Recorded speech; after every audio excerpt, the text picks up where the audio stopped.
fait que voudrait que le Seigneur nous parle. Hein? Et si le Seigneur eh bien, nous met en garde, ou on a fait une bêtise, pardonnez-moi l'expression, eh bien on se garde, on ne prend pas la Sainte Seine, ça a déjà arrivé. Hein? Parce que vous savez qu'il y a des chrétiens qui pensent, je voudrais tendre le cou à cette idée reçue, qui pensent qu'il y a des dimanches où ils méritent d'être dans l'église. Et il y a d'autres dimanches où ils ne méritent pas. Et des fois on s'assit tout au fond ou on s'assit devant, selon le zèle qu'on a montré, la vaillantise, ou on s'est bien tenu, alors on mérite notre place. Eh bien, pardonnez-moi, que vous ayez fait bien ou pas bien, de toute façon vous ne méritez pas. Ça c'est un auto-jugement qu'on fait, mais le Seigneur, c'est bien qu'il l'a choisi. Voilà. Les misérables. Alors on va prier s'il vous plaît. Et avant on va faire deux choses. Je vous rappelle vos téléphones. Si vous baissez-les, et je vous propose quelque chose. Si quelqu'un ne le fait pas et qu'il sonne, on se lève tous et on fait ouh. D'accord? On le fait aussi, hein? Donc voilà. Deuxième chose, les petits, empêchez-les qui circulent, ceux qui sont en âge de marcher. Personnellement, ça me trouble encore assez. Petit bébé qui pleure, c'est pas grave, je le dis encore. C'est ceux qui font du va-et-vient qui m'embarrassent un petit peu. On va prier, s'il vous plaît. Vous avez compris? Vous allez me passer devant le Seigneur, que nous avons placé cette mission sous l'idée d'être utile. Et c'est ce que je voudrais encore ce matin, vous être utile. Je n'attends pas que vous applaudissiez. D'ailleurs, on n'a pas à le faire. Si quelqu'un mériterait d'être applaudi, c'est Paillon qui le faisait, vous vous rappelez? Quand il sentait que le peuple allait bientôt l'applaudir à lui, il arrêtait tout, un homme à droit comme ça, il disait « On va faire un petit bravo pour Jésus ». Et il applaudissait, et tout le peuple applaudissait. Comme ça, les bravos, ils étaient pour Jésus et pas pour lui. Eh bien, on n'a pas à applaudir, on a juste à accepter la parole de Dieu, quelle qu'elle soit. Hein? Donc, dès qu'il vous parle, le Seigneur, Amen. J'espère que vous n'avez pas dit « Seigneur, dis-moi ça, et dis-moi ça, et dis-moi ça ». Ça ne compte pas, ça. Hein? Si vous dites au Seigneur, parle-moi, laissez-le dire ce qu'il veut vous dire. Hein? C'est le jeune Samuel qui avait dit, parle, Seigneur. Moi, j'écoute. Alors, on va prier. Hein? On va prier le Seigneur. Vous priez avec moi? Et on va faire quelque chose d'un peu bizarre, tant pis. Vous priez pour vous. Et moi, je prie pour moi. On se place individuellement devant Dieu. Amen? Amen. Amen. Que Dieu soit béni. Voilà, je suis heureux à nouveau. C'est la conclusion donc de la petite mission qu'on a fait. Personnellement, moi et ma compagne, donc, nous avons été très très heureux de cette invitation, même s'il y a un petit bout de route. Vous avez bien compris que je n'ai rien apporté de nouveau. On n'a fait que bien recevoir des frères. C'est bien aussi des frères qui viennent comme ça. On fait ça aussi dans nos églises, on invite des frères. Et c'est toujours bon un petit changement comme ça, sans négliger bien sûr les frères qui sont là et qui ont aussi leur concours à apporter au niveau de la parole du Seigneur. Que Dieu soit béni. Donc j'ai demandé au Seigneur qu'il me mette sur le cœur eh bien, une pensée pour vous permettre de faire un progrès, de vous permettre d'avoir une réponse, peut-être que ces jours-ci, il vous a répondu à travers la parole du Seigneur, je l'espère en tous les cas. Mais ce matin, je voudrais vous parler du regard. Vous parler du regard. Parce que, par exemple, pardonnez-moi, mais c'est l'expression, hein, un aveugle ne peut pas commettre le péché au niveau d'un mauvais regard. Par exemple, ne peut pas convoiter la voiture de l'autre, la maison de l'autre, et autre chose encore. Parce qu'il est aveugle, c'est un sens qu'il n'a pas. Donc il ne peut pas être jugé sur la convoitise, un aveugle. Il y a bien d'autres péchés qu'un aveugle peut faire, mais pas celui-là en tous les cas.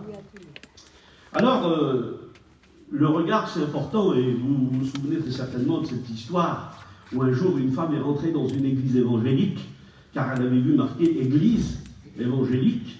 Donc elle est rentrée et puis elle cherchait sur les murs comme ça, et ne voyant rien, aucune représentation de Dieu, elle a dit encore assez fort, mais où est le bon Dieu là-dedans? Elle s'agaçait un petit peu. Et l'histoire déclare que le pasteur était dans son bureau et écouta cette femme et est sorti de son bureau lui disant, Madame, sachez que vous ne voyez pas Dieu. Faisait référence à tout ce qu'on pouvait mettre sur les murs, représentation quelconque, statue, photo, ou des choses comme ça. Et ce pasteur a dit, Madame, sachez que vous ne voyez pas Dieu, mais Dieu vous voit. Et ce matin, je voudrais que l'on prenne conscience que Dieu nous voit. Non seulement dans cette église, mais il a un œil sur nous tous les jours, dans la vie de tous les jours. Et certains chrétiens, des fois, imaginent ou croient qu'ils peuvent échapper au regard de Dieu. Alors si vous leur posez la question comme ça, en disant « Est-ce que tu crois que tu peux échapper au regard de Dieu ?» On va le voir, vous allez voir. Ben, ils vont vous dire non. Mais dans leur vie, ça prouve le contraire. C'est quand on se permet, par exemple, que quand on n'est plus devant le pasteur, ou quand on n'est pas à l'église, et qu'on se permet des libertés, eh bien, je me demande si on imagine vraiment que Dieu nous voit à ce moment-là. Vous voyez ce que je veux dire? Entre ce que l'on est capable de dire et ce que l'on est capable de reproduire, eh bien, c'est différent. Alors, au niveau du regard, je veux commencer comme ça, et je vais vous citer un texte de la Bible, là, tout de suite. Au niveau du regard, dans le monde, on dit, pour les regards que vous avez vous, que j'ai moi, vous avez, peut-être qu'il y a des frères qui vont m'aider là, ils vont m'en donner quelques-uns, après je les noterai dans ma Bible, mais j'ai regardé, on dit, lui ou elle a l'œil revolver. Vous avez déjà écouté ça, hein? Le regard revolver, c'est le regard qui tue. Hein? Et nous, on traduit comme ça des fois. Si ses yeux c'était une mitraillette, à lui là, on serait tous morts. Donc c'est l'œil revolver, l'œil sévère, avec un brin de méchanceté à l'intérieur. Il faut qu'on fasse attention, nous les chrétiens, de la façon où on regarde. Hein? Il y a aussi l'œil de biche, c'est un dicton. Vous savez, l'œil de biche. C'est l'œil séducteur. L'œil de la séduction. Il faut faire attention. Pardonnez-moi, je n'ai pas de super grande révélation, parce qu'il y en a qui sont friands. Je comprends dans un sens et pas dans un autre. Ceux qui sont, vous savez, à l'affût pour écouter une découverte, un petit détail, un trésor. On aime bientôt ce qui n'a jamais été dit. On voudrait écouter ce qui n'a jamais été dit. Personnellement, je me méfie de ce qui n'a jamais été dit. Il faut contrôler ce qui n'a jamais été dit. Et après, alors je ne dis pas qu'il n'y a pas de trouvaille. Je ne dis pas qu'un serviteur de Dieu ne peut pas faire une trouvaille. Moi, j'en ai fait une, tiens, il y a quelque temps, là, une trouvaille. Et les serviteurs de Dieu qui méditent leur Bible, eh bien, font des trouvailles. C'est normal, l'écriture. C'est un trésor. C'est le frère Payan qui disait, tu veux connaître toute ta Bible? Il dit, va voir au bord de la mer avec une petite cuillère et essaye de la vider. Voilà, c'était juste pour dire que la Bible n'a pas fini de nous étonner. Les découvertes, il y en a encore comme ça. Les prédicateurs qui croient qu'ils ont tout trouvé dans la Bible. J'exagère peut-être. Mais non, on n'a pas tout trouvé, Seigneur. C'est un océan, la Bible. Elle est prête encore à nous étonner, mais l'autre jour, alors je vous le donne comme ça, permettez-moi cette liberté, là. Permettez d'être libre. Hein. Voilà, je ne suis pas enregistré en plus, donc c'est très bien. Ça me gêne des fois quand je suis enregistré. Eh bien, j'ai fait cette découverte-là. Quand Jésus s'est levé dans la barque, vous vous souvenez qu'il a calmé la mer, la tempête, le vent et la pluie. Eh bien, la Bible déclare, alors ça dépend de l'évangile que vous lisez, tout le monde ne traduit pas pareil. Et je me suis demandé pourquoi les évangiles sont aussi différents quant à ce miracle que Jésus a fait. Chaque évangile ne dit pas la même chose. Par exemple, vous lisez un évangile où il est dit que quand les disciples ont pris peur et qu'ils l'ont réveillé, et qu'ils ont dit, Seigneur, t'inquiète pas, on est en train de périr, eh bien, vous prenez un évangile, il y a un évangile qui dit, Jésus se leva et menaça le vent et la mer. C'est marqué dans le texte. Il menaça. Il y a un autre évangile, la même histoire, la Bible dit, il parla avec autorité. Ah, c'est pas pareil. Et un autre évangile dit, il se leva et il dit, silence, tais-toi. Pourquoi cette différence? Eh bien parce que j'ai compris qu'il y avait un mot grec là-dedans, qu'on a beaucoup de mal à en trouver la véritable racine. Parce que c'était, écoutez bien, parce que c'était un mot que les dompteurs de bêtes sauvages employaient. C'est pas souvent qu'on trouve ça dans la Bible. Vous en voyez, vous, des dompteurs de lions et de bêtes sauvages? Il n'y en a pas beaucoup. Même si à Rome, on faisait manger les chrétiens par les lions, eh bien les dompteurs, il n'y en a pas beaucoup dans la Bible. Mais c'était un mot réservé aux dompteurs, ça.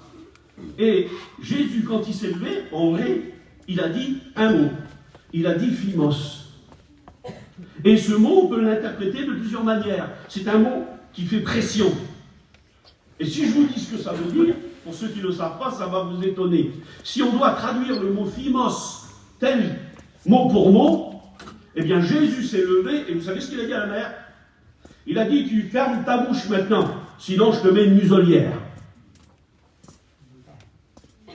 Comme s'il s'adressait à un lion. Ah, c'est beau ça, hein? Et ça me touche. Quelle autorité, Jésus! Il parle au vent et à la mer comme si c'était une bête sauvage et il est capable de la dompter. T'arrêtes maintenant, sinon je te punis. Voilà ce que ça veut dire dans la bouche de Jésus. Ah, que c'est beau. C'est le livre d'Osée qui dit, il parle à la mer et il la dessèche. Attention, on rigole pas avec Jésus, hein? Quelle puissance qu'il a, notre Sauveur.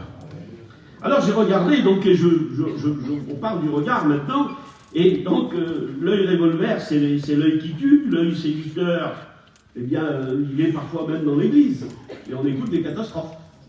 Parce qu'il y a eu un œil qui a essayé de séduire. On ne va pas cacher les vérités quand même, au prix que chez nous, à Msinti, voilà, alors il y a des choses qui se disent et ce qui ne se disent pas. Tant que je reste dans le correct, je pense qu'il faut aussi dénoncer. Parce que des fois on tombe dans des pièges, parce que le pasteur n'a pas osé le dire, à cause de notre mentalité. Eh bien ça, pardonnez-moi, il faut que je reste correct, je le dis encore, mais il faut dénoncer la séduction. On a appris malheureusement la sœur qui chantait dans la chorale, pas possible.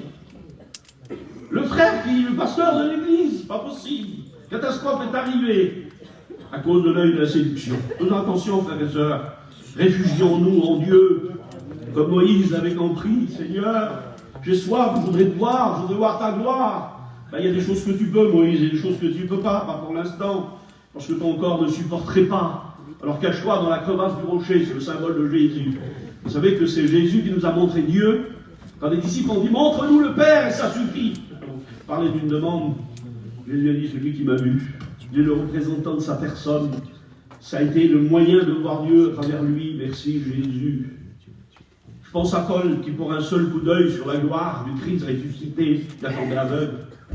La Bible dit de Daniel, quand il recevait ses révélations, là, il restait plusieurs jours malade. Quand Jean a vu un ange, eh bien la Bible dit qu'il est tombé pratiquement dans le coma. Lui déclare que c'est l'ange qui l'a bientôt réanimé. Notre corps, vous avez vu, quand Dieu s'approche de nous un petit peu, on se met à trembler, on se met à pleurer, c'est des réactions physiques, ça. Le corps n'est pas adapté, il ne correspond pas. Alors le Seigneur, il est obligé de nous bénir à la façon source. La grâce de Dieu est une source. Alors il verse un peu d'eau sur chacun de nous, ça nous suffit. Hein. Mais bientôt, avec le corps glorifié, il lui déclare que Jean voit le trône et il y a un fleuve. Dans la gloire, avec le nouveau corps, nous serons bénis à la façon fleuve. Pour l'instant, c'est la source. Et ça nous suffit, hein, que cette source de Dieu coule dans nos cœurs. C'est ce que j'ai besoin, c'est ce que vous avez besoin. Il y a aussi le clin d'œil. Je vais vous raconter une histoire. Et c'est vrai aussi, hein, c'est pas paradis. J'ai mon fils. J'ai 3 garçons, c'est 3 héros. Parce qu'ils sont tout jeunes chrétiens, ils se sont convertis comme moi. Ils sont nés dedans, ils ont tombé dans la soupe. Et puis, merci Jésus, ils ont fait le bon choix. Tous les 3. Quand je vois des fois certains collègues, des serviteurs de Dieu, qui ont des dizaines de problèmes avec leurs enfants, c'est triste, et puis Dieu sait que je prie pour ces frères-là. En tous les cas, voilà, c'est pas mon problème, j'en ai peut-être d'autres, mais pour l'instant, j'ai le privilège de voir mes 3 garçons. Et un jour, à Gien, il y a une femme qui a fait un accrochage, juste sur la petite route, là-bas, à Gien. Puis j'ai mon garçon qui s'est arrêté, parce que la sœur, là, elle était paniquée, elle ne savait plus où elle était, elle avait une belle voiture, et puis elle l'avait tout gratigné. Et mon petit, il l'a sorti. Peut-être que vous l'avez écouté chanter, Tim, le chanteur, on l'appelle. Et puis il a sorti comme ça, puis il a essayé de calmer la sœur, il a dit sur elle, c'est pas grave ma sœur, c'est pas grave, regarde, pas pleurer. C'est pas grave, c'est juste un petit bout de tôle qui est froissé, c'est rien. Et elle disait, il va me tuer, lui, il va me tuer. Bon, c'est notre expression à nous, ça, hein. En fait, on ne tue rien du tout, nous, hein. Mais par contre, si les Christiens nous écoutent dire ça sur les petits, parce que nous, tous les minutes, on tue les petits. Je te tue, hein. Ah, pour la police, c'est menace de mort, ça, hein. Alors que nous, c'est une façon à nous de nous exprimer, de dire qu'il va avoir une raclée, quoi. Bon. Et puis elle dit, il va me tuer, il va me tuer. Puis je lui dis, mais non, il ne va pas te tuer. Puis d'un seul coup, elle a téléphoné, et le monsieur, il est venu.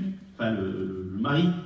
Et mon petit, il est venu devant lui, comme ça. Puis il a dit sur lui, alors écoute, il a parlé, il a dit, elle meurt, elle tremble par la peur.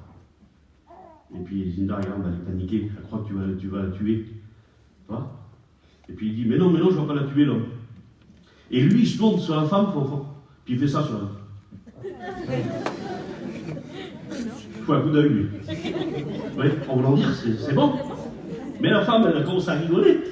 Et elle dit à son mari, elle dit, me fous un coup d'œil. Et l'homme, il est dit vers lui. Il a dit, il faut un coup d'œil à ma femme, toi. Il a dit, tata, je t'ai pas embêté de ces mots. C'est l'intrigue. Le clin d'œil, c'est l'intrigue. On ne sait pas. Hein, si deux copains sont ensemble et que l'autre fait un clin d'œil, l'autre doit réagir, il doit regarder, il y a quelque chose à voir. Donc c'est l'intrigue, si vous voulez, le coup d'œil. Il faut essayer d'être adroit, il faut essayer de vérifier, analyser. Analysons, mais pas trop. Vous êtes d'accord? Analysons, mais pas trop. Et les moments où on va parler pendant 1 heure bien, pendant l'exemple des prédicateurs, on dit un mot qui ne correspond pas, c'est ce mot-là qui va rester, parce qu'on analyse. Il a dit 99,9 bien, on n'a pas trop compris, eh bien c'est ça qui va nous intriguer ou nous embarrasser. Le texte que je vais lire maintenant pour vous, c'est Genèse chapitre 3, verset 9. La Bible dit que vers le soir, concernant Adam, eh bien Dieu parcourait le jardin. Et souvenez-vous, un moment Dieu a appelé Adam. Et il a dit, Adam, Adam, où es-tu? Voilà. Où es-tu? Point d'interrogation. Je ne te vois pas, tu n'es pas là. Alors la Bible dit que Dieu avait pris l'homme et l'avait placé dans le jardin d'Éden. Pour le cultiver. Le terme hébreu ne nous permet pas de savoir si c'est l'homme qui était placé dans le jardin pour qu'il cultive le jardin, ou si c'est Dieu qui l'avait placé l'homme dans le jardin pour le cultiver à lui, pour l'apprendre, pour l'enseigner. Parce que tout en étant créé adulte, c'était un enfant, Adam. Il faisait son entrée dans la vie comme ça. Donc il avait besoin d'être enseigné par Dieu. Et Dieu avait commencé en disant, tu vois, tout ça tu peux le manger, mais ça tu peux pas. On voit vraiment là que le Seigneur, comme un professeur ou comme un père, il enseigne son petit, qui ne sait pas. Mais les deux sont bons, étant donné que l'hébreu ne nous permet pas de savoir si Dieu avait placé l'homme pour qu'il devienne un jardinier. Dans ce cas-là, ce serait le premier métier. Et les bûcherons, là, bien, vous êtes bien. Ou alors, c'est Dieu qui voulait cultiver ou apprendre, mais les deux sont bien. J'aimerais juste vous dire que, bien, travailler, il faut, hein, c'est qu'un souci. Mais à un moment donné, au lieu de, si c'est ça, le verset, si c'était pour que l'homme cultive le jardin, eh bien, au lieu, parce que Dieu n'avait pas à le chercher, il devait être que sur les arbres, l'autre Adam, là. En train, peut-être, je ne sais pas, moi, de cueillir les fruits, ou de travailler un petit peu, cultiver le jardin, quoi. Eh bien, à un moment donné, Dieu ne le voit plus. Il se cache parmi le travail dans lequel il était appelé à faire. Et là, ça correspond aux serviteurs de Dieu, aux diacres, à ceux qui mettent la main à la pâte. Il ne faut pas se cacher derrière un travail. Hein. Il faut faire le travail, parce que Dieu nous le demande. Beaucoup pensent que le ministère, c'est seulement la prédication. Je m'excuse, si c'est que 2 fois la semaine, Dieu veut vous prêcher, et puis alors là, vous ne faites pas. C'est plutôt 1 fois tous les mois, des fois tous les 15 jours. Et puis si on n'est pas vaillant, qu'on ne visite pas un peu les œuvres, comme ça, on prêche tous les 3 mois. C'est certainement pas ça le ministère. Un jour, j'ai demandé à mon ancien, je lui ai demandé, j'ai osé lui dire ça, j'aurais jamais dû faire de ma vie. Donc moi, j'avais évolué, d'étudiant, je suis passé candidat, j'ai été reconnu prédicateur, et à un moment donné, je suis devenu pasteur. J'ai été responsable d'une église pendant 28 ans, celle de Livry-Gargan, là-bas. Et puis j'ai vu mon ancien, il est venu me voir, puis j'ai dit sur lui. Mais alors, ça partait d'un bon sentiment. J'ai dit sur lui, il y a longtemps que tu n'as pas prêché à l'église. Il y a longtemps que tu n'as pas prêché. J'ai osé dire ça. Parce que j'avais dans l'idée de laisser la place à mon ancien, pour une des réunions. Et lui, il a dit quoi? Prêcher. Aujourd'hui, j'ai prêché 5 fois. Quelle leçon pour moi, par contre. Il a dit aujourd'hui, je suis passé, j'ai vu une femme en train de faire cuire à l'été derrière son camion, comme ça à l'abri du vent. Il dit, je me suis approché de l'argent, je l'ai évangélisé. On a été tous les deux bénis dans la marmite. Il dit, quelle réunion que j'ai eue. Il dit, j'ai marché un peu plus loin, j'ai vu des petits jeunes dans le camping. Le carreau était ouvert. Il dit, j'ai passé ma tête par le carreau, comme ça, et j'ai parlé aux jeunes. Je les ai évangélisés. On a prié ensemble. Quelle réunion que j'ai eue avec les jeunes? 2 réunions. Et puis après, je suis passé devant une camping, il y avait une personne âgée dedans. Négligée, personne ne va voir, pardonnez-moi, mais quand on est... Pardonnez-moi, hein, c'est pas mal ce que je dis, c'est pas que vous compreniez. Quand on est un petit vieux ou une petite vieille, moi j'ai ma mère qui a 86 ans. Ça défile pas devant un caravane, hein. à part les enfants qui viennent de temps en temps. C'est comme ça, que voulez-vous. Les dieux ne sont pas seuls au monde. Hein. Mais je veux dire, voilà, c'est des visites qu'on ne fait pas trop souvent, ça. Et j'ai passé dans la cantine, j'ai pris une petite vieille. Là où j'ai rentré vers elle. J'ai parlé avec elle, elle a voulu que j'y fasse l'onction d'huile. Et j'ai fait l'onction d'huile, j'ai prié avec elle, on a eu un moment merveilleux. Ça a été aussi une réunion, ça. Et alors tu me demandes si j'ai fait. Il était en train de me faire comprendre que c'est pas seulement là, la réunion. Le ministère, frère, il est à 98% en bas. Là, je m'adresse aux serviteurs de Dieu. La vaillantise, sœur, c'est pas seulement les fleurs de l'Église. Il y a aussi, merci Jésus, je ne suis pas en train de discuter ça, vous l'avez bien compris. Prêcher là, derrière, le jour de la réunion, il faut. Mettre les fleurs, ça, il faut le faire aussi. Mais on ne peut pas baser le travail pour Dieu qu'à ce moment-là, sinon on est foutu. Eh bien, Dieu a cette façon-là de nous parler. Hein. Alors il dit à Adam, où es-tu? Et peut-être que il semblerait que selon la formule de la phrase, où es-tu, c'est maman, t'es tellement caché que même moi, Dieu, je te vois plus. C'est pas ça. La Bible dit, vous vous rappelez du psaume 139, psaume du psalmiste, quand il dit où irais-je loin de ta face, où irais-je loin de ton esprit, où si je me cache au séjournier mort, si je prends les ailes de l'aurore et que j'aille habiter à l'extrémité de la mer, partout. Et là, comment ne pas citer notre frère Paillon, encore une fois. Moi, toute la vie, je citerai Paillon. Hein. Pardonnez-moi. Hein. Mais vous aussi, vous le citez. Si vous citez Jimmy et Paillon, ben moi, c'est des hommes que je cite souvent. Eh bien, Paillon, il disait, vous vous rappelez, une tache noire sur le fameux tissu noir, dans la cave noire. C'est-à-dire, c'est invisible, on ne peut pas voir. Paillon disait, l'œil de Dieu la voit. Alors, on ne peut pas. Donc quand il dit Adam, où es-tu? Il ne dit pas, t'es tellement bien caché que je ne te vois pas. Ferais-tu ton nid dans les étoiles? Dit la Bible. Dieu dit, je t'ai vu, je t'en délogerai. On ne peut pas, impossible de se cacher devant Dieu. Dieu nous voit. Il nous voit ici à l'église comme des anges, mais il nous voit aussi chez nous quand on n'est pas des anges. Alors, le mot de Dieu, c'est où es-tu? Ça peut plutôt correspondre à où en es-tu? Qu'est-ce qui s'est passé? Comment ça se fait que je ne te trouve pas affairé à ton travail? Qu'est-ce qui se passe? Tu es caché derrière ton travail. Et là, c'est vraiment le cas.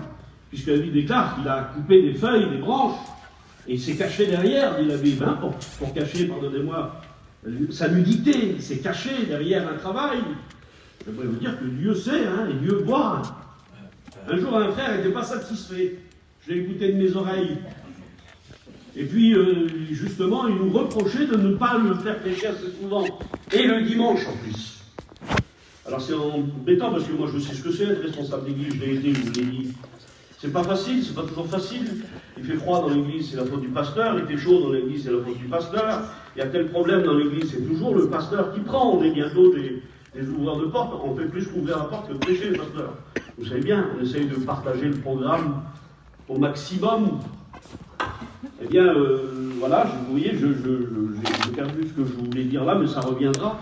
En tous les cas, il dit, j'ai eu le Covid 2 fois. C'est pour ça que j'ai la mémoire qui planche. Adam, où es-tu? Où en es-tu? Que fais-tu? Qu'est-ce qui se passe? Pourquoi tu te caches derrière ton travail? Tu sais bien que moi, tu ne peux rien me cacher. Et Dieu peut-être le dit à quelqu'un ici. Un jour, un chrétien qui voulait passer pour un chrétien, je suis obligé de dire le mot, parce que c'est comme ça, avec zéro défaut. Mais le problème, c'est qu'il fumait. Et un jour, les pasteurs, ils les ont vus par le carreau, ils ont venu chez lui pour le visiter. Mais il avait la cigarette. Alors, comme il fumait, vous savez ce qu'il faisait? Il rouvrait le vasistas du camping, et puis il fumait comme ça. Et il fumait dans la cantine. Puis d'un seul coup, par le carreau, il voit deux pasteurs arriver.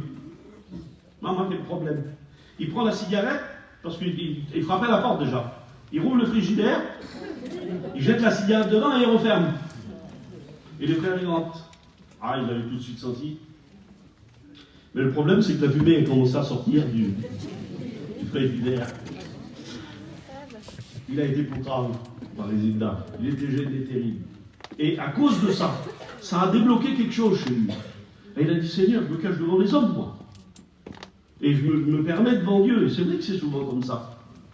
C'est pas la peine de porter un jugement trop sévère sur le frère, parce qu'on a aussi tendance, nous, à essayer de paraître un peu mieux quand on est en vérité. Alors il y a à la fois quelque chose de logique dans cette affaire-là, mais aussi il y a quelque chose qui ne l'est pas très logique. Hein. Donc, où fuirais-je loin de ta face, et où irais-je loin de ton esprit? Donc, on l'a compris. On ne peut pas se cacher devant Dieu. Dieu voit tout, et Dieu sait tout. Puisqu'il est avec nous. Il nous a fait la promesse d'être avec nous. Je serai avec vous tous les jours. Frère Payan disait tous les jours, tous les minutes, ou tous les jours, toute la journée. Donc il est avec nous. Pensons-y le plus souvent qu'il est avec nous, et peut-être qu'on mettra la main sur la bouche. On ne dira pas. Et peut-être que tout de suite, avec une mauvaise pensée, on essayera de la chasser. Quand on réalise qu'il est avec nous. Donc, il t'a vu. Vous vous rappelez du malade de la piscine de Bethsaïda? La Bible dit, l'ayant vu et sachant qu'il était malade. Il voit Jésus. Il voit dans ton handicap. Vous savez il y a un des pièges favoris du diable, je voudrais là le dénoncer, c'est qu'il fait croire à certains chrétiens qui sont les seuls à vivre ce qu'ils sont en train de vivre. Alors il les lit comme ça, il les met dans une espèce de globe et il ne dit rien surtout. Hein. Parce que tu sais bien qu'un chrétien ne fait pas ce que tu fais là. Donc dis rien, voilà, essaye de t'en sortir, mais dis rien. Parce que les autres vont te regarder avec des yeux comme ça. Hein. Oui, mais le problème, c'est que les autres sont peut-être comme toi. C'est ce que Jacques avait dit. Les mêmes épreuves, eh bien, les frères dans le monde ont les mêmes épreuves que vous. Ils sont aussi, eux, dans la fournaise de l'épreuve. Et le diable, des fois, il essaye de segmenter comme ça. Il bloque des chrétiens. Et il leur fait penser qu'ils sont les seuls à avoir ce problème-là, ou ce péché-là, n'ayons pas peur des mots, parce qu'il y a encore des chrétiens qui pêchent. Larzo, fais attention à ce que tu dis. Dis involontaire. Le chrétien ne peut pas pécher volontairement. Ah non, si, pardonnez-moi, il y a des chrétiens qui pêchent volontairement. Parce que moi, pour moi, volontairement, c'est pas volontiers. Il faut faire une différence entre pécher avec volonté ou volontiers, c'est-à-dire, allons-y comme il faut, ou eh bien pécher volontairement, parce que toutes les fois où on a, justement, je le disais, la possibilité, Fanfan, de mettre la main là, parce qu'on sait qu'on est là, on est prêt à dire un mot qu'on ne doit pas dire en tant que chrétien, et qu'on le dit quand même, alors qu'on a eu le temps de réfléchir, ben pardonnez-moi, pour moi, ça, c'est volontaire. Hein? Quand des fois, eh bien, il y a des mauvaises pensées qui viennent comme ça dans notre tête, et que ça peut arriver que ça vienne, mais il faut tout de suite, au nom de Jésus, chasser. Mais si vous caressez cette idée, cette pensée, que vous ruminez, que vous prenez le temps, bien pardonnez-moi, c'est volontaire. Parce que le diable ne peut pas nous obliger. Il ne peut pas nous obliger. Un homme disait un jour, on peut empêcher les oiseaux. On ne peut pas empêcher les oiseaux de voler au-dessus de notre tête, mais on peut les empêcher de faire un nid sur notre tête. Eh bien, on ne peut pas empêcher le fait qu'on vit dans un monde de péché, et que on voit des actions, on voit des œuvres, et on voit véritablement le diable, là. C'est devant nos yeux. Un homme disait, c'est pas le premier regard qui te rend coupable, c'est le deuxième. C'est devant nous, parfois, on ne peut pas faire autrement. Alors soit. Où irais-je? Il n'y a pas d'endroit. Dieu nous voit. J'ai mis ici, c'est le Seigneur qui dit ça dans le psaume 32, verset 8. Je t'instruirai. Vous voulez être instruit par Dieu? Eh bien, c'est ce qu'il est peut-être en train de faire. Bien que vos serviteurs, bien sûr, le font aussi. Mais peut-être que moi, dans mon concours, je vous instruis là. Eh bien, le Seigneur promet, par le prophète, ou par une autre œuvre, il dit, je t'instruirai. Dieu s'engage. Je te ferai connaître. Je te montrerai la voie que tu dois suivre. Et j'aurai l'œil sur toi, dit le Seigneur. Ah oui. C'est David qui disait ça. Tous mes désirs sont en toi. Ça semble être positif au départ, uniquement positif. Tous mes désirs, ah oui, le désir de gagner les âmes, de faire une mission, d'aller à la retraite, enfin d'aller dans les missions, ouais, tous mes désirs. Ah non, mais c'est tous les désirs, y compris les mauvais. Tous nos désirs sont en Dieu. Et Dieu les connaît tous, les bons et les mauvais, parce que malheureusement, on n'a pas que des bons désirs. Alors j'ai mis ici, psaume 33, 18, L'œil de Dieu est sur ceux qui le craignent et sur ceux qui espèrent en lui. C'est un œil bienfaiteur, c'est un regard qui nous veut du bien. Dieu ne peut pas nous voir autrement de toute façon. Il nous veut du bien, le Seigneur. Merci, Seigneur. J'ai mis ici la belle prière, ne fait pas l'homme de Dieu. Le foulard, Dieu vous bénisse, mes sœurs, ne fait pas la chrétienne. Il y a un proverbe qui ressemble à ça, on dit, la vie ne fait pas le moine. C'est pas parce que tu as une soutane que tu es un vrai moine, tu peux être un faux moine. C'est ça l'idée. Bien, pardonnez-moi, là, vous voyez, il y a des œuvres matérielles, il y a des objets qui peuvent prouver parfois la prédication pour un serviteur de Dieu, le foulard pour une chrétienne, et autre chose encore. Eh bien, la réalité, le Seigneur, il sait, il connaît. Vous savez que dans l'équipement que Dieu nous donne, vous connaissez l'équipement, c'est une armure complète. Ça passe par le casque du salut, ça passe par l'épée, ça va la ceinture, les chaussures, la cuirasse, et toutes ces choses-là. C'est des armes que Dieu nous donne. Mais j'ai pensé à la cuirasse un jour, et je me suis dit que Dieu sait ce qu'il y a dans la cuirasse. Vous vous rappelez de Naaman? Quelle belle cuirasse il doit avoir. Vous savez que la cuirasse, c'est le symbole de la force, de la protection. Être assez fort pour se protéger. Et en général, une cuirasse, c'est pas un seul morceau de cuir comme ça, plat, ou un morceau de bronze ou de cuivre plat. Vous avez vu à quoi ça ressemble une vraie cuirasse? Eh bien, on voit les pectoraux, comme moi. Les pectoraux, voilà, comme ça devant les abdos. C'est dessiné sur un corps d'Apollon. C'était pour impressionner l'ennemi. Ouais, tous les soldats, ils étaient là, et ils étaient tous baraqués comme ça, avec des pectoraux, des abdos. Ça fait peur, hein?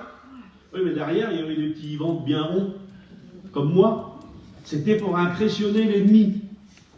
Et je pensais à ça, je dis, Seigneur, tu nous donnes la cuirasse, toi. Alors, il y a deux idées reçues. Soit la cuirasse, ça montre des muscles qu'on n'a pas, parce que c'est seulement la cuirasse, derrière, c'est pas vrai.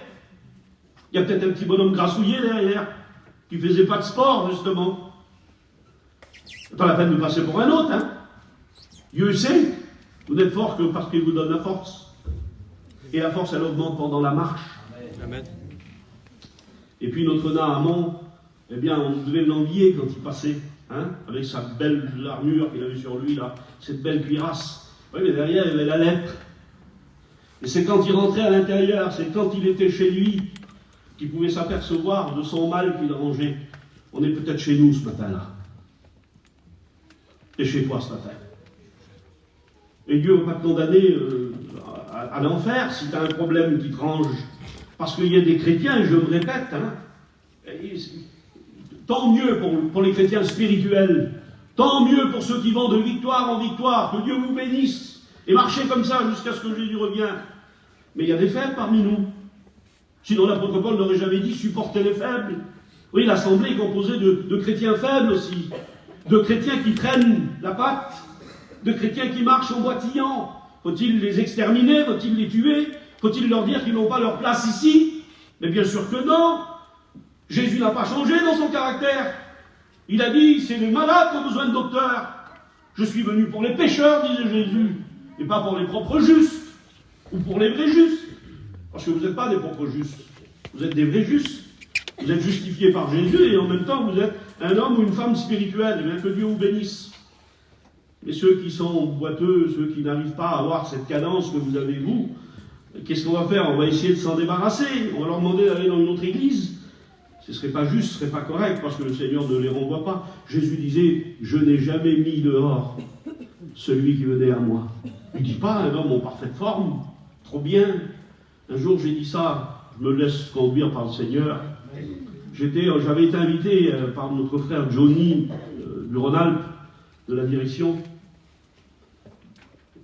et il m'avait demandé de faire une réunion pour les serviteurs de Dieu. Et puis ça m'arrive pas souvent, mais ça m'arrive de temps en temps. Dieu m'avait vraiment marqué d'une idée, d'une pensée. Je l'avais là, elle était là, je ne pouvais pas m'en débarrasser. Et le Seigneur m'avait montré cette image-là. Alors, je crois que Dieu parle dans les songes et dans les rêves. Seulement, il faut après voir le rêve et le songe pour savoir s'il vient des occupations de la journée, c'est dans la Bible, ou si véritablement Dieu nous transmet un message à travers un songe ou un rêve. Et moi, je ne suis pas trop rêve, j'en ai pas trop fait, c'est pas que je ne veux pas en faire, c'est que j'en ai pas trop fait, je ne sais pas pourquoi. Mais là, j'avais cette pensée-là, enfin cette image-là.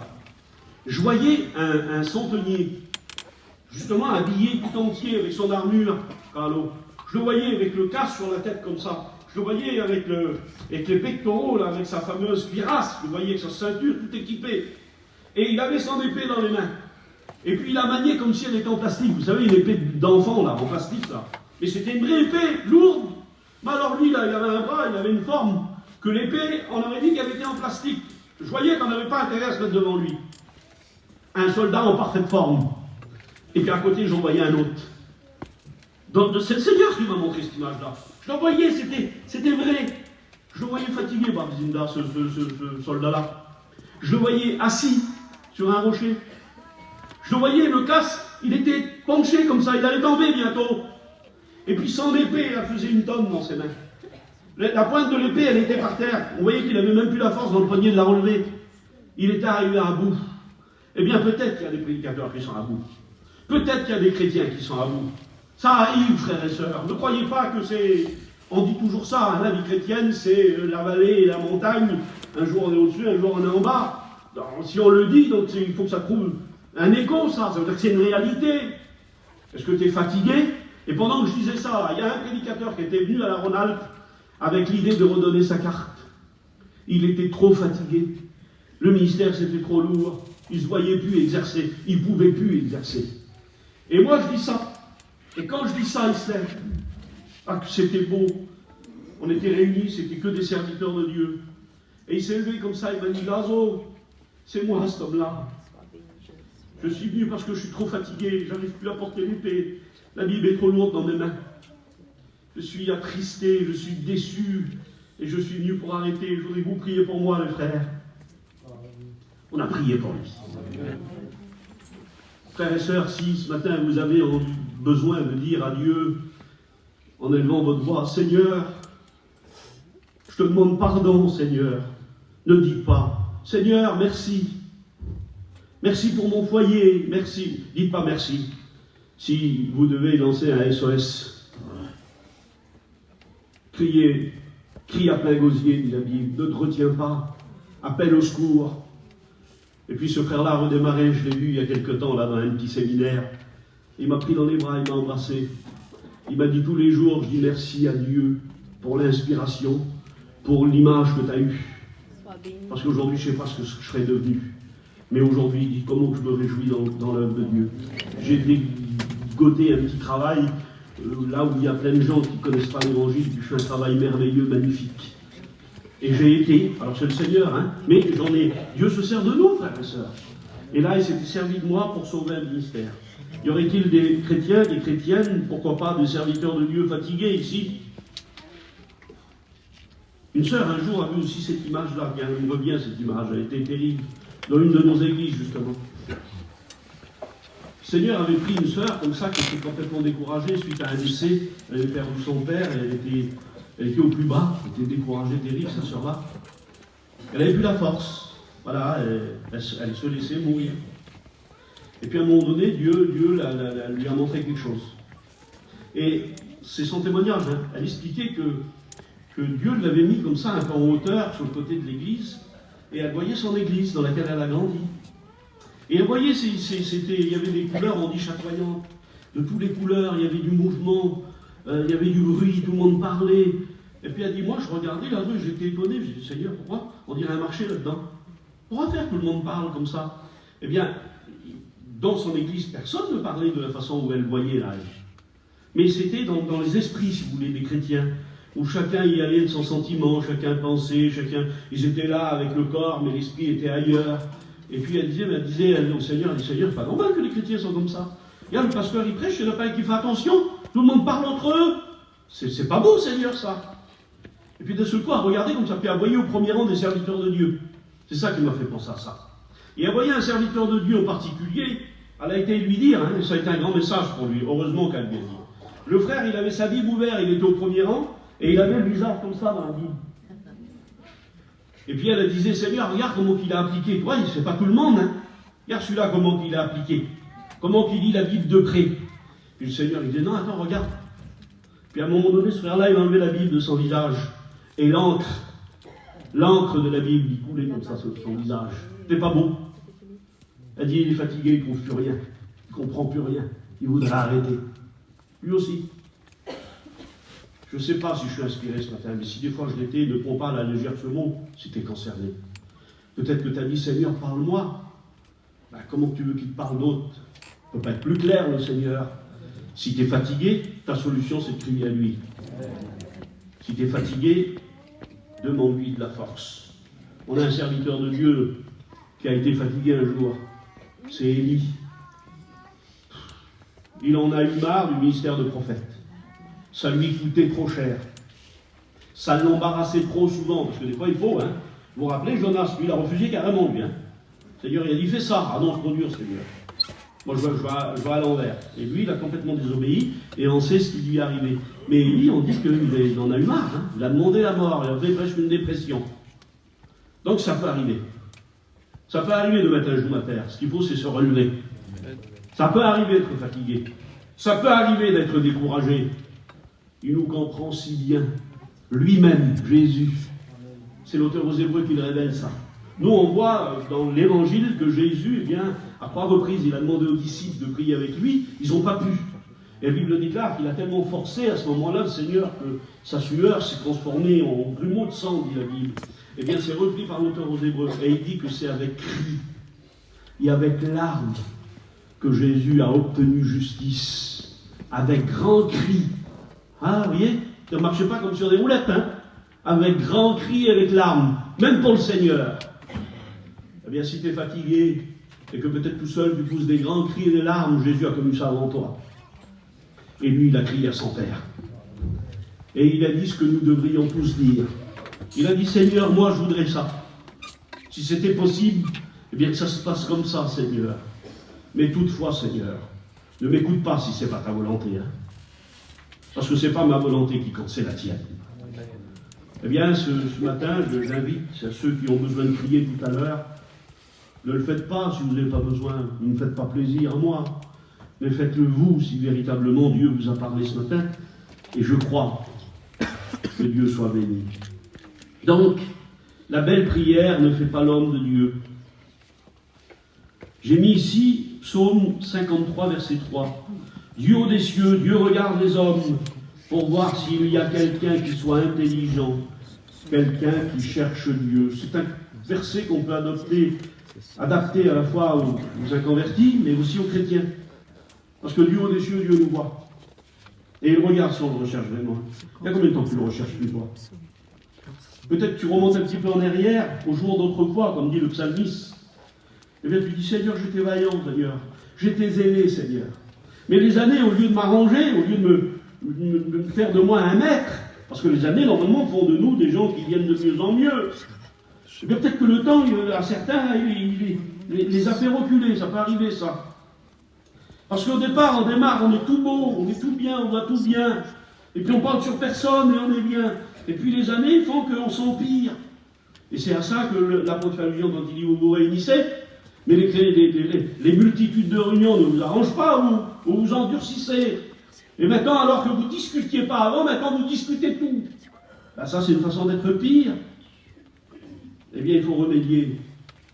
Travaillons de mieux en mieux, dit l'apôtre, à l'œuvre du Seigneur, que Dieu soit béni.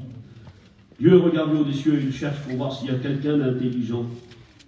Mais Noé trouva grâce aux yeux de Dieu. Il a trouvé grâce, Noé. Ça veut dire que la grâce est parmi nous. Nous sommes dans la période de la grâce. Et merci Seigneur pour la grâce que nous pouvons encore bénéficier. Approchez-vous avec assurance, dit l'apôtre, du trône de la grâce. Vous savez ce que ça veut dire, approchez-vous avec assurance? Ça veut dire, ne faites pas comme le sacrificateur, ne tremblez pas. Parce que l'arche de l'alliance était le symbole du trône de Dieu. C'est là que Dieu se montrait. C'est là, disait le Seigneur à Moïse, que je m'entretiendrai avec toi. Et cette présence de Dieu était visible, à la fois par la Shekinah ou la flamme de feu pendant le jour. Vous vous rappelez, c'était visible, c'était Dieu. Eh bien, Dieu, c'est le symbole de la grâce. Approchez-vous avec assurance. Ça veut dire ne tremblez pas. Il y en a un qui a payé. Il n'y a plus de condamnation, vous pouvez venir. Oui, mais les gars, j'ai tel fardeau, Seigneur. J'ai telle misère. Ben, pour l'instant, le Seigneur, il a tout gelé. Il a tout arrêté. Approche-toi du trône de la grâce, sans crainte, sans peur. Et ça, c'est une bonne nouvelle, frères et sœurs. Merci Jésus. Le Seigneur se trouve dans des endroits inattendus. Bien sûr que je ne sais pas quel jour c'est la réunion de prière ici, vendredi, non? Hein, vendredi, la réunion de prière, comme dans beaucoup d'églises de notre mission, c'est le vendredi, ben c'est bien. Mais il ne faut pas négliger, hein. La réunion de prière le vendredi, venez à votre assemblée, il faut encourager les pasteurs et les chrétiens. C'est triste une réunion où il y a 5, 6, 7, 8, 10 personnes. On se demande qu'est-ce qu'ils font les autres. Hein? Il faut venir à la réunion de prière. Mais pardonnez-moi, on ne peut pas rencontrer le Seigneur qu'à la réunion de prière. C'est comme le pasteur, il ne peut pas exercer le ministère qu'à la prédication. La prière, j'en ai parlé, vous vous rappelez. Mais je voudrais juste vous dire que il y a des endroits où Dieu se tient. Jacob a été le premier étonné. Vous vous rappelez? Dieu lui a parlé dans un endroit où il était dehors, la belle étoile. Il a pris une pierre pour se faire une tissade, une tête d'oreiller, on dit. Puis d'un seul coup, Dieu lui a parlé comme jamais il a parlé. Il a dit, vous imaginez? Alors c'est moi qui le traduis comme ça. Moi je vois autant, parce que c'est là-bas qu'il est le Seigneur. Mais il est encore plus présent ici, là. Dieu était dans ce lieu, mais moi je ne le savais pas. Eh bien, Dieu est partout. Et tu peux lui parler à tout moment. Il est dans l'église le vendredi, mais il est chez toi, Jésus en a fait allusion. Quand tu pries, il ne dit pas Jésus, attends le vendredi pour avoir une prière. Il dit rentre dans ta chambre. Ah bon? Ah, ma chambre aussi alors? Oui. C'est un lieu secret, c'est un lieu où tu peux t'isoler. C'est un lieu où tu peux avoir un contact avec Jésus. Aux études, les professeurs ils disaient à quel moment on peut prier? Sur le toit d'une maison? Oui, on peut prier. En haut d'une échelle? Oui, on peut prier. En faisant de la mécanique. J'ai expliqué aux frères hier, on a rigolé un peu avec ça. Un frère qui était béni sous le camion en train de faire de la mécanique, il parlait en langue. On peut être béni partout. Il était dans ce lieu, et moi, dit Jacob, je ne le savais pas. Je voudrais te dire qu'il est avec toi. Amen. Le lieu était inapproprié, frère, je suis en deuil. Il est avec toi dans ton deuil. Le temps est inapproprié, frère, je suis malade, je suis en traitement. Il est avec toi dans ta maladie. T'es fauché, t'as pas de sous. Ça arrive, ça. Ah, il est avec toi aussi. Vous dites pas Amen? Amen. Il est avec toi, que Dieu soit béni. Combien de belles et bonnes choses Dieu nous a montrées. Hein? Comme Israël, nous pouvons dire en Deutéronome 11, verset 7, nos yeux, il s'agit des nôtres là, hein? On a parlé du regard de Dieu, mais là il s'agit de nos yeux à nous. Nos yeux ont vu toutes les grandes choses que tu as fait pour nous. C'est indéniable, on ne va pas discuter ça. Un peu comme la Samaritaine, c'est plus parce que tu le dis, toi. C'est parce que nous, maintenant, on a parlé avec lui. Et on l'a vu de nos yeux, on l'a entendu de nos oreilles. Combien de bonnes choses il a fait pour toi. Pourquoi remettrais-tu ça en cause? Parce qu'aujourd'hui, peut-être il t'arrive un problème. Tu remettrais en cause tout le passé, toutes les bonnes choses. C'est pas étonnant, ce sont nos yeux à nous. L'apôtre disait que le Seigneur illumine les yeux de votre cœur afin que vous sachiez quelle est l'espérance qui s'attache à son appel. Qu'il illumine les yeux de votre cœur. C'est la progression dans la vie chrétienne, ça. Parce que quand on vient au Seigneur, eh bien on voit, un peu comme l'aveugle, vous vous rappelez? La Bible dit que Jésus avait guéri un aveugle, et quand Jésus lui a dit, tu vois maintenant? Il a dit, Seigneur, je vois. Un progrès. Vous ne voyez pas avant. Eh bien, à la conversion, on a vu. Il dit, Seigneur, oui, je vois. Mais par contre, je ne vois pas distinctement. Je vois les hommes comme des arbres. Il y avait un progrès à faire.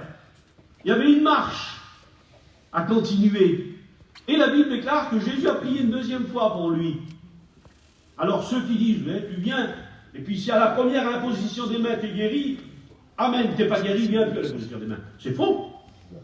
Jésus, qui pouvait guérir tout de suite, lui, a eu besoin de prier 2 fois, certainement pour nous montrer l'exemple.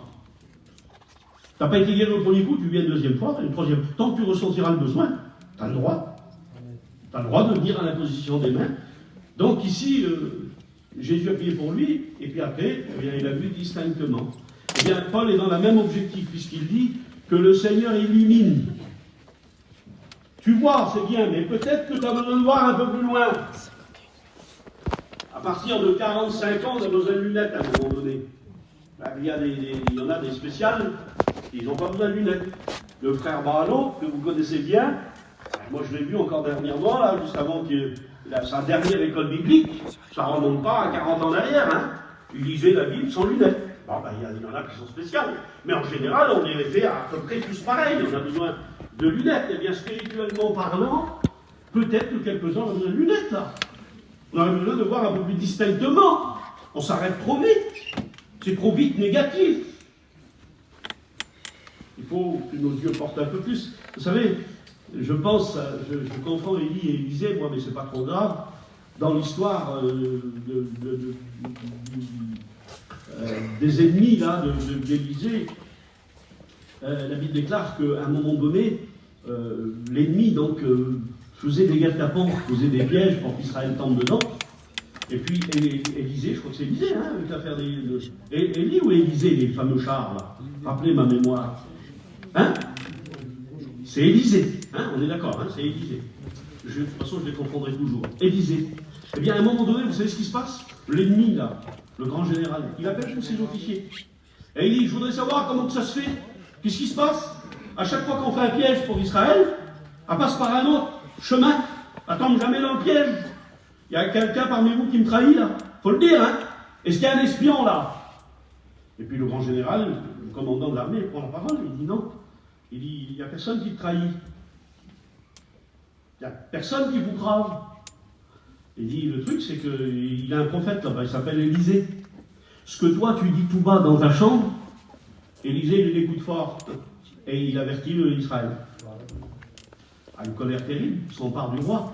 Il dit, faut l'enlever, cet homme-là, faut le tuer. Faut l'emprisonner.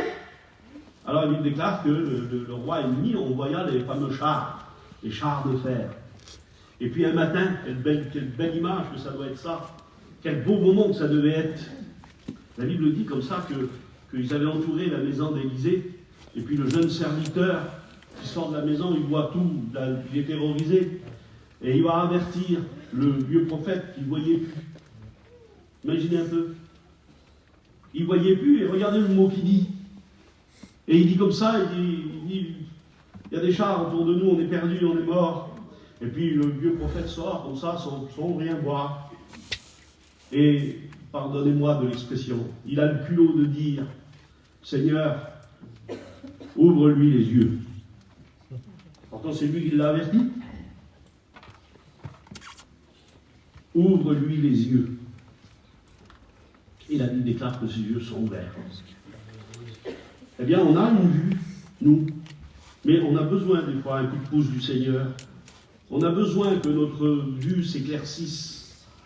On a besoin de voir derrière le problème, derrière la difficulté, ce que Dieu nous prépare. Moïse avait obéi en tout.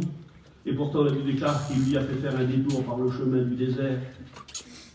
Peut-être que Moïse aurait pu dire au Seigneur, Seigneur, j'ai obéi, et au lieu de me trouver un raccourci, tu me fais faire un détour. C'est pas gentil. Tu aurais dû me faire couper le fromage. Eh bien, tu me fais faire un détour. Ah oui, parce que Moïse, lui, il avait besoin de voir quelque chose en Dieu qu'il ne connaissait pas. Et Dieu connaît le chemin qui va nous amener à cette découverte. Suivez l'idée. Moïse savait que Dieu était le Dieu de la Shekinah. Moïse savait qu'il était le Dieu d'écailles, le Dieu de la manne, le Dieu du rocher, de l'eau. Il savait tout ça, Moïse. Mais si vous auriez posé la question à Moïse et vous auriez dit, Moïse, tu crois que Dieu, s'il veut, il peut ouvrir la mer? Il aurait eu deux réponses possibles pour moi. Soit il aurait dit, je ne sais pas. Ou soit il aurait dit, ah non, pas la mer quand même. C'est trop important la mer. Eh bien, par le détour, c'était la mer. Et puis Moïse est arrivé dans la mer. Et puis Dieu a ouvert la mer. Dieu voulait lui montrer qu'il n'était pas seulement le Dieu qui pourvoit à ses besoins. Parce qu'il y en a, leur connaissance de Dieu se résume à ça. Seigneur, bénis-nous, pourvois mes besoins. Bénis mes petits, Seigneur, guéris-les. Tout ça, c'est légitime. Je ne dis pas que ce n'est pas biblique. Nous avons besoin de faire un pas. Nous avons besoin que notre vision, notre vue s'agrandisse. Seigneur, ouvre-lui les yeux. Et c'est marqué comme ça, il vit que ceux qui étaient contre lui, eh bien, il y avait de ceux qui étaient pour lui, qui étaient beaucoup plus nombreux. Merci Seigneur Jésus. Alors, je vais essayer de passer. Quel est notre regard et dans quelle direction regardons-nous? Vous vous rappelez avec Abraham et Lot? Abraham avait dit ça à son neveu Lot. Il avait dit, pour lui, il y avait deux directions possibles. Si tu prends à gauche, moi j'irai à droite. Si tu prends à droite, moi j'irai à gauche. Même pas dans l'idée d'aller en face. Mais Lot, la Bible dit qu'il a regardé devant lui, et c'est devant, il a décidé d'aller tout droit lui. Bien, frères et sœurs, il y a des endroits où on n'a pas le droit d'aller. C'est ça ou ça. Ça ne peut pas être là-bas. Et regardez ce que j'ai mis ici. Si tu prends à gauche, j'irai à droite. Si tu prends à droite, j'irai à gauche. Nos yeux sont trop souvent ouverts sur le monde. Pas grave que vous ne dites pas Amen. Mais moi je vous le dis. Nous sommes devenus des matérialistes, un peu trop même. Et c'est fou ce que le monde nous intéresse. C'est fou ce que le monde intéresse les chrétiens. Vous savez qu'il y a de plus en plus de chrétiens qui veulent aller voir New York. Moi, j'en ai jamais fait de voyage d'agrément. J'ai voyagé dans le domaine de l'action missionnaire, mais je n'ai pas été à Tahiti. J'ai été en Roumanie, j'ai été en Hongrie, c'est pas Tahiti. Mais on a des chrétiens qui veulent avoir les mêmes vacances que les gens du monde maintenant. Les îles, l'Amérique. Je voudrais vous dire qu'on n'a plus le temps de perdre du temps, mes frères et sœurs. On n'a plus le temps de perdre du temps. Il faut le racheter, dit la Bible, le temps. La Bible dit pas que c'est le temps des vacances. Alors là aussi, peut-être, Dieu parle à quelqu'un et lui dit, attention, tu t'égares. Attention, tes priorités ne sont pas des priorités. Tu es en train de te perdre. Tu attrapes la vue courte. On dit, celui-là, il ne voit pas bien. Il ne voit pas plus loin de 100 mètres. Hein, vous avez vu, c'est une expression. Mais il y a des chrétiens qui peut-être en sont là. Alors j'ai mis, nos yeux sont trop ouverts sur le monde. Matthieu 14,30. Pierre, après avoir marché sur l'eau. Ah, écoutez ça. Une note terrible. Vous vous rappelez, on dit quand même Pierre a eu de la foi quand même. Pour faire ces quelques pas là sur l'eau, il faut déjà qu'il soit accroché au niveau de la foi. Eh bien, pardonnez-moi, là, je vais vous contredire. Parce que non. Pardonnez-moi, Pierre, c'est un zéro. Dans ce domaine-là, là, il a été un zéro parce que, quand vous vous rappelez, quand Jésus est venu devant eux en marchant sur l'eau, qu'est-ce que Pierre a dit? Il a dit, Seigneur, si c'est toi, ordonne que je vienne. Sa foi n'est pas mise en cause. Il a dit, ordonne. Il a dit, fais un miracle. Permets que je tienne sur l'eau. Lui, donc c'est tout reposer sur Jésus, et pas sur Pierre. Puis Jésus il a dit, ben vas-y, je l'ordonne. Et lui, il a peut-être passé 100 pieds comme ça, là, de l'autre côté de la barque, et puis il a peut-être vérifié avant. Et en effet, c'était dur. Donc 0 foi pour lui, là.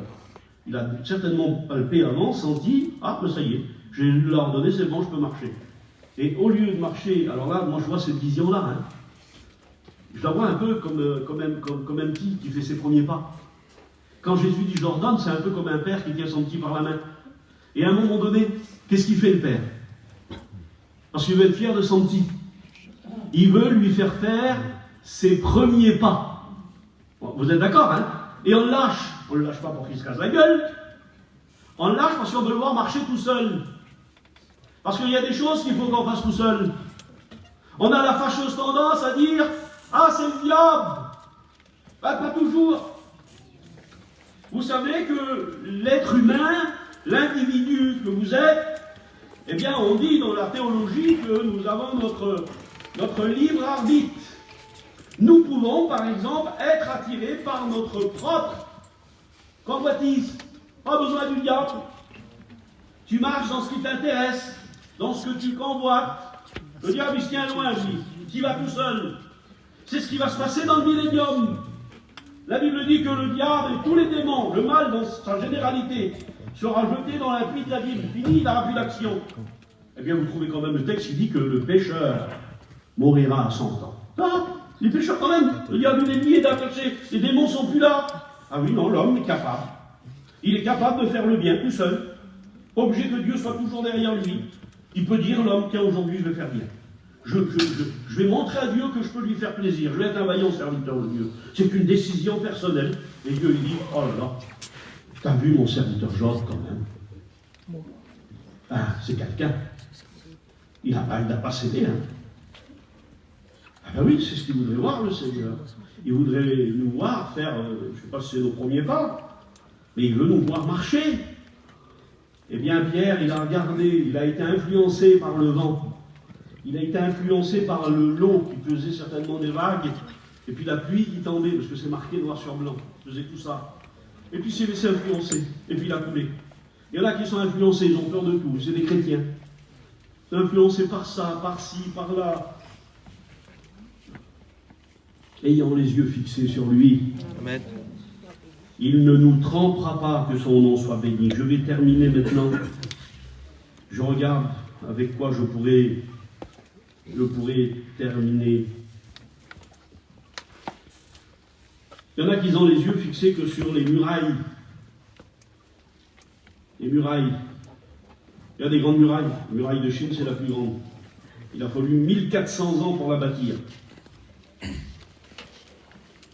Et puis il y a le mur de la honte, qui a été détruit en 89, là, qui a séparé les deux Allemagnes. Des grands murs, ça. Alors des fois, c'est vrai que le diable laisse des grands murs. Et on comprend. Et on dit, nous les frères, et même la direction, des fois, dans certains cas, on comprend, frère. C'est vrai que ça n'a pas été facile. Mais tu comprends, on est obligé d'intervenir, on est obligé, parce que c'est des grands murs. Peut-être que si on aurait été à ta place, on aurait fait comme toi. Mais tu comprends, on a une ligne de conduite, on a une règle dans la mission, on ne peut pas, hein, c'est comme ça qu'on comprend. Hein. Mais on peut comprendre, on n'est pas des robots, les frères ne sont pas des robots, ils peuvent comprendre certaines situations. Une fois, je ne sais pas si...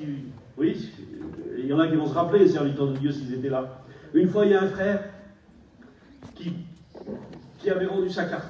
Voilà, il s'était bagarré avec son beau-fils. Et puis il était à l'encre rouge, vous avez dit ça dans la mission, hein. Après 2-3 erreurs, une grosse erreur, à un moment donné, le frère s'exclut tout seul. Pourtant, si je me trompe, tu me reprends. Je ne crois pas. Je connais aussi un petit peu les règles. Et le frère, là, il avait franchi le seuil de non-retour.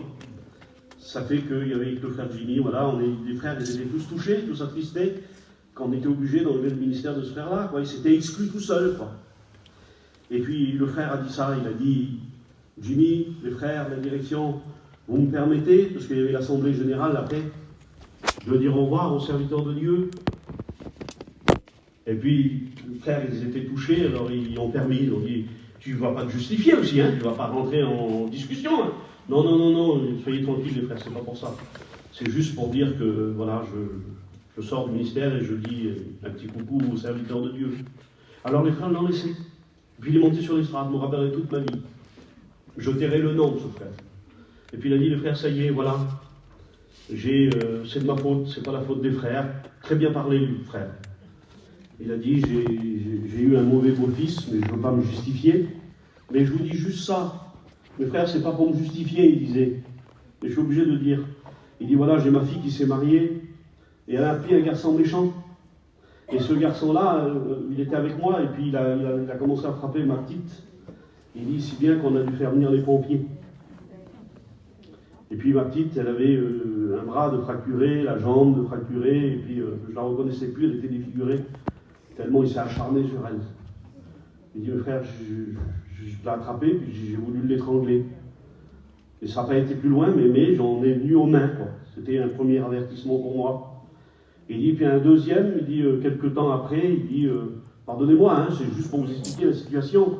Il a dit, voilà, ma femme venait de perdre sa mère, et puis il a dit les paroles qu'il n'aurait pas dû dire sur ma femme. Et ça a tellement, j'ai vu tellement ma femme affligée que, encore une fois, j'en suis venu aux mains. Il dit, puis là, dernièrement, il dit, encore une fois, ma petite est rentrée à l'hôpital, alors je n'ai pas pu supporter ça. Il dit, je lui ai mis un coup de poing. Et nous, les serviteurs de Dieu, je peux grave, on a tous dit, Amen. Ah oui. Trop méchant. On a tous dit Amen. Puis je me souviens, frère Jimmy s'est relevé, il s'est levé de sa chaise indigné, il dit, non les frères, pas le droit de dire Amen. On comprend, frère, on sait que ça ne doit pas être facile. Mais on aurait peut-être fait pire, nous tous, quand on est là. Vous comprenez, quand la serviteur de Dieu a une ligne de conduite, et dans la mission, on a cette règle où un frère ne doit pas passer les limites. Alors, il y a des situations qu'on peut comprendre. Je vous explique ça pour vous dire que des fois, on peut dire « Comprends, ma sœur ». Et c'est impossible. On ne peut pas, nous n'avons plus cette liberté de vivre selon la chair, dit l'apôtre. Alors, je vous cite ce verset-là. Il est 11h30, je pense que c'est bien. Je passe plein de choses là, hein. Mais voilà, moi j'ai aussi plein de routes à faire. Puis il est 11h30, vous avez aussi des obligations. Alors je vous cite juste le verset d'Ésaïe 21:12. Sentinelle, que vois-tu? Ah oui, parce que Dieu sollicite notre vision. Et c'est Dieu qui parle aux sentinelles et il dit, qu'est-ce que tu vois? Il y en a peut-être qui sont comme la femme courbée et qui voient que ce qu'il y a sur terre. Et que Dieu ou Jésus aurait besoin de relever ce matin. Sentinelle! Ah oui, tu fais profession de chrétien. Tu fais profession de sentinelle. Tu as une place délimitée, c'est le Seigneur qui te l'a donnée. Alors moi, le Seigneur te demande des camps. Sentinelle, que vois-tu? Et regardez ce que voit le sentinelle. Il dit, je vois le jour, mais la nuit aussi. Il voyait bien. Normalement, on ne peut pas voir les deux. Mais lui, là, il voyait bien. Le Seigneur, je vois le jour et je vois la nuit. J'aimerais vous dire, un chrétien doit voir le jour avant de voir la nuit. Il n'a pas le droit de voir tout négativement avant. Il doit voir avant le jour. On doit voir la bonté de notre mission. La bonté de ce serviteur de Dieu-là, dans le sens qualitatif. Alors, il peut avoir des défauts. Il y en a qui sont déçus. Je ferme la Bible. Il y en a qui sont déçus. Ils disent, ah, j'ai été déçu. Comment que ce pasteur-là m'a déçu, Seigneur? Bon, ça dépend à quel niveau la déception. Hein. Mais il y en a pour un rien, des chipotes, quoi. Ils sont déçus de lui. Ah, ben je l'amènerai plus sûr. Je suis déçu. Il m'a déçu. Je voulais te demander, t'as jamais déçu personne, toi? Je suis sûr que t'as déçu aussi, toi. Pourquoi t'aurais un jugement aussi sévère? Ne jugez pas trop sévèrement, dit le Seigneur, hein, de peur d'être jugé du même jugement. Qu'est-ce que ça veut dire? Oui, mais si j'ai pas le même problème, moi, pourquoi il va me juger pareil? Ah non, c'est pas ce niveau-là qu'il dit le Seigneur. Il dit, si tu es dur dans ton jugement et que tu pardonnes pas, et que pour toi, tu es plus droit que la justice, eh bien le Seigneur, quand il viendra te juger à toi, sur tes erreurs à toi, qui sera une autre erreur, eh bien le Seigneur utilisera le même procédé. Il jugera comme tu as jugé. Vous comprenez que vous avez intérêt à avoir plein de bonté dans ton jugement, à avoir pleine grâce dans la façon dont tu juges, parce que ça te sera crédité à toi. Le Seigneur va te juger de ce même jugement, parce que le Seigneur va dire, ma servante, elle en a pas trop voulu, elle, lui, là, pourtant elle avait fait de bêtises. Eh bien là, elle vient de me décevoir, mais je la bénis. Parce que c'est comme ça qu'elle fonctionne, elle. Mais moi, je fonctionne comme ça avec elle. Ce que vous lirez sera lié, ce que vous délirez sera délié, le Seigneur. Il marche des fois avec ce qu'on est capable de produire. Mais si vous êtes dur, méchant, et moi je ne pardonne pas, eh bien peut-être que le Seigneur fera la même chose avec vous, puisque c'est lui qui l'a dit dans l'Évangile. Alors frères et sœurs, je termine demandant à Dieu une bonne vision. C'est peut-être pas la réunion où on va trembler, où on va parler en langue, je ne sais pas. On les a souvent ces réunions-là. Ben, vous les aurez avec un autre pasteur. Moi je vous invite à réfléchir. Moi je vous invite à prendre une décision. Moi je vous invite à dire, Seigneur, c'est vrai que je vois négativement souvent. Si je me vois que les défauts des autres et pas les miens, ça va faire de moi un hypocrite, Seigneur. Je ne veux pas l'être. Je veux comprendre, Seigneur. Je veux aider, Seigneur. Je veux voir clair, Seigneur.